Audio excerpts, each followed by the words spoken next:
So Dana White did his 86-hour fast. His focus was much more on a longevity aspect. I want to take some of what he did and spin it into a way that you could use this kind of fasting for more body composition effects. I'm not saying that what he did was wrong. I'm saying that if your focus is saying, I want to do a 3-day fast with a little bit more focus on perhaps fat loss and muscle preservation, there's some different ways you may want to go about it. Now, just to recap, he did this 86-hour fast with the first 24 hours being water only. Then he went into bone broth for a couple of days, and that was really the meat and potatoes of it. He did have a body composition change, but his focus was doing it from a longevity perspective. Now, longevity and fat loss in many ways do go hand in hand. But they go hand in hand simply because if we reduce adipose tissue, if we reduce body fat, that has a very positive impact on our C-reactive protein levels, on overall inflammation in the body in the first place. It has huge effects metabolically. So yes, losing fat is hugely important for longevity. But some of the things that we do for longevity aren't always optimal for more accelerated fat loss. Now, with this, the first thing that I'm going to say is if you are looking at fasting for fat loss, I don't necessarily think a 3-day fast is the way to go. I did a video a while back on what is called monk fasting. Now, monk fasting is known as a 36-hour fast. Let me explain kind of how things work when you're fasting. After about 16 to 18 hours, your rates of what are called gluconeogenesis start to increase. Okay, so gluconeogenesis is where the body starts to break down other substrates into glucose. Okay, so it means you've gone through all your existing carbohydrate stores and you're starting to utilize, of course, fat, but you're also breaking down protein. You're breaking down what is called the glycerol backbone of a fatty acid. So you're starting to break down even just that, fats, literally into sugar in some ways, okay? I know it sounds crazy, but it's a complicated process and it does occur. As gluconeogenesis increases, your rates of fat oxidation tend to increase.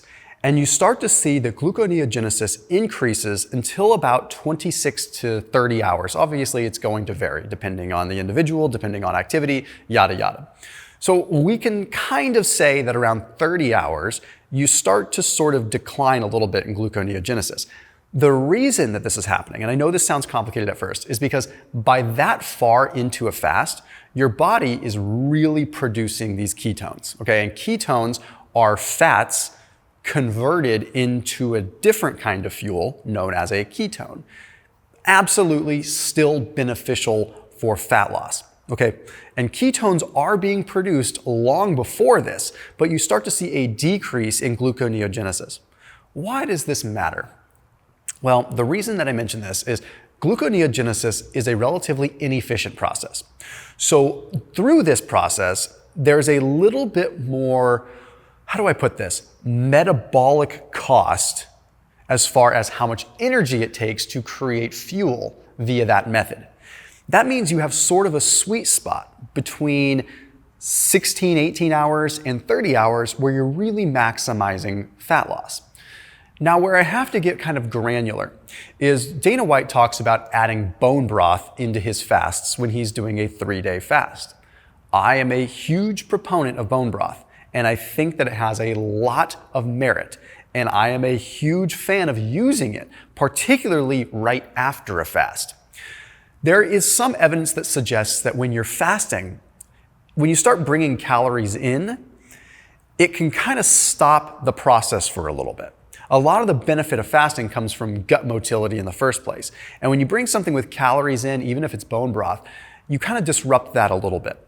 So in this particular case, if you're fasting for body composition reasons, you're trying to kind of emulate a little bit of what Dana did, my best suggestion would be to limit your fasting down to about a 30-hour fast. Now here's the next piece that's very important, and I covered this in a video where I kind of broke down Dana's schedule a little bit more for longevity purposes, but your type of training or workouts, although there's merit to doing intense workouts in a fasted state, you do run the risk of catabolizing, of breaking down muscle tissue. And one of the things that Dr. Peter Attia talked about on my channel was the reason he doesn't really fast anymore is he was concerned about breaking down muscle. Personally, I love Peter. I think that's a little bit of an extreme stance to go completely like that. I feel like fasting has huge benefits that can actually help you as far as insulin sensitivity goes, as far as potential muscle protein synthesis goes, as long as you keep it in check. So what I'm getting at with this is that if you're trying to, say, optimize for body composition, intense exercise really shouldn't be what you're after in a fasted state. It should be more about keeping tension on the muscle. Now, I've talked about this in other videos before, but the muscle sort of operates in a use it or lose it kind of capacity. It's like if you're bedridden, you're going to atrophy very fast. It happens quick. But it also doesn't take much to not atrophy, right? Like if you were walking around using your legs aren't really going to atrophy. But if you're bedridden for a week, you'll notice your legs atrophy. It doesn't take much, okay? But the same kind of thing happens with your muscle mass that maybe you've built for vanity or for use, right? When you are fasting, you're at risk of losing those muscles if you're not using them. If you use them, even in a caloric deficit, you will likely keep them unless it goes on too long, right? So if you took two people, one person that was fasting for 36 hours and didn't exercise versus 36 hours and did actually resistance training, the resistance trained group will probably maintain muscle mass much better than the group that didn't exercise. There's two primary stimuli for muscle protein synthesis. The first and most important one is actually stimulus. Even Dr. Don Layman talks about this. He's one of the foremost experts in this world. And for those of you that, obviously Layne Norton is a friend, but I'm also in the fasting world, right? Layne doesn't like fasting too much. And then there's the fasting group that is I'm somewhere in the middle, right? Layne Norton and Don Layman are very close. And Don Layman has even suggested that it's the stimulus that matters, right? So here's where we find some middle ground. Point is that stimulus matters and then the protein intake matters. You can get adequate stimulus during your fast. Okay, so if you want to get the effects that Dana had, but you want to enhance them even more for body composition, you'll focus on resistance training. The other thing that you'll focus on is having beyond adequate amounts of protein after your fast. This is different from what I used to believe even a few years ago. I used to say, hey, have a small amount of protein and then a few hours later or a couple hours later have a larger amount. It's almost suggested now that we go ahead and we have a large bolus of protein. The body is incredibly capable of utilizing the protein that it needs at one point in time. And when you think about it from a simple animal standpoint, most mammals don't space their meals out to 3 meals per day. They might go a couple of days and then they eat and they feast on some meat, right? Not saying that we're lions, but in a lot of ways, it makes sense that we would be able to synthesize what the demand requires, right? If a lion goes 3 days without eating and then it goes ahead and it makes a kill and it gets 200 grams of protein, if that's what it needs to survive and to synthesize enough muscle, it's going to absorb that. Now, in humans, we're so conditioned to eating frequently that maybe we've just psychologically convinced ourselves that we don't need this. Now, there is some literature that does suggest that you can only absorb so much rapidly digested protein in a short amount of time, right? If I were to have 100 grams of whey protein isolate, I don't think that a lot of that protein would get used. I think maybe 40 or 50 grams of it would. But if after a fast, I had, say, 100 grams of protein coming from casein, like milk or beef and or chicken, things like that, cottage cheese, whatever, I think that my body would probably utilize it. We also have to be realistic. If we're talking about a lion getting 200 grams of protein, that lion is getting 200 grams of protein from something that takes serious digestion, meat, right? Compared to this adulterated world we might live in where we can have, if we had 200 grams of whey protein, that's not exactly natural and not something we can absorb a ton of right out the gate. So what I do when I break my fast now is I have 25 to 30 grams of a whey protein isolate or concentrate so that I'm getting a rapid absorbing protein. But then alongside it, I'll have 60 grams of protein coming from a lean beef or a lean chicken or a lean fish. So now I'm having closer to 80 to 90 grams of protein, some of it fast absorbing to stop the fast, get the protein synthesis going again, and another amount to sort of make it so that I'm tided over or I don't know if that's a word, but I could be tied over for quite a while, right? So when you look at the combination of the two, we get fast absorbing and slower absorbing. And that seems to be, based upon the literature and cell reports, the way to go. I put a link down below for the whey protein that I use post-fast. That's going to be Bowmar Nutrition's whey protein. Hands down, the best whey protein you will ever have, or at least I can safely say that I've ever had. The banana and cream tastes like a banana milkshake, strawberry milkshake. The flavors are out of this flippin' world, like unbelievable. I'm not exaggerating, the best tasting protein powder I have ever had. And the owner of Bowmar Nutrition recently started changing the formulas because I suggested they had some that were sweetened with sucralose, and they want to start migrating away from that. So now they're using allulose and stevia, which have huge benefits in and of themselves, specifically allulose. But now we're not dealing with any artificial sweeteners, and we're still getting that same amazing taste. So that link is down below. That saves you a few bucks. That's a 15% off discount link, whatever you want from Bowmar. But I'm telling you, these are the best protein shakes you will ever have. And you can go 15 grams, 25 grams, 30 grams, kind of modulate. I wouldn't exceed 35 grams of whey protein after a fast. Try to get 25 grams and then add other protein in to kind of balance it out. Now, the other thing that becomes very, very important. Okay, if fasting is huge for fat loss, there is a potential risk that when you rebound and you start eating more, that you're A, going to eat too many calories and you're going to offset a lot of the benefits of the fast. There's also the risk that you're going to have this sort of hyperglycemic effect because you're so insulin sensitive and now all of a sudden you brought in all these carbohydrates and foods. There's also a psychological effect that's just going to make you want to eat a lot more. Just like fasting is a survival thing and it puts you into survival mode, if we really want to get kind of like colloquial there with some of the terms the internet throws around, it's also very realistic for our body to want to store fat when we do finally eat. Because we look at body fat as, oh, that's unsightly body fat. We don't want that body fat bad. Our bodies look at a little bit of body fat accumulation as, we're safe. Let's go and store some fat. This person didn't eat for a while. Let's store a little bit in case this happens again. Your body's trying to protect you. It doesn't give two cares about what you think about your body composition right now. So some of the ways that you can kind of get around that are by keeping your carbohydrates low for the following 24 hours after a 24, 36, or heck, even a 3-day fast if you're following what Dana did. So by doing this, you're keeping glucose levels low, which has some benefit. By keeping the glucose levels low, you are not inhibiting lipolysis. What does that mean? Well, during a fast, you have a decent amount of lipolysis, which is fat mobilization occurring. Okay, this is great.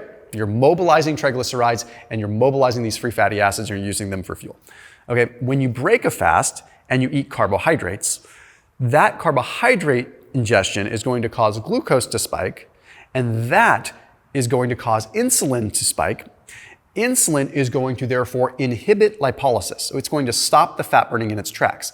It doesn't mean that carbs are bad for fat loss. It means that you have now flipped a switch where you're inhibiting hormone-sensitive lipase. You're inhibiting these hormones that are associated with fat loss from doing their job because you are now in the presence of insulin, which is absorptive and pro-growth. So what I would recommend is, although protein is going to give you a little insulin spike, it's going to be counterbalanced by glucagon. And what this means is that you're not going to have this ongoing insulin spike that could disrupt fat loss. Again, I cannot be more clear.